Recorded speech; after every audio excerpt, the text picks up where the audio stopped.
Hey! In front of me is INFINIX Hot 11s, and today I would like to show you how you can set up an alarm clock on this smartphone.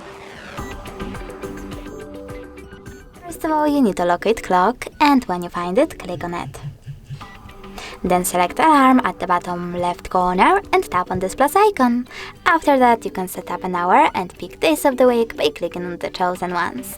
Then manage vibrations by tapping on this switcher next to vibrate feature and click on label. Now you can label your alarm however you want to and click on OK.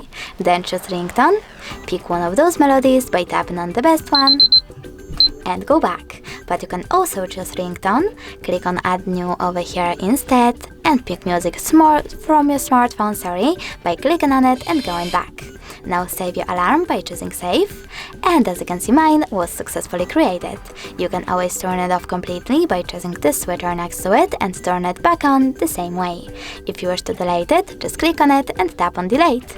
If you want to adjust more alarm settings, just click on this icon at the top right corner and adjust all of them however you wish to. Thanks so much for watching. If you enjoyed this video, don't forget to leave a like, comment and subscribe. Bye!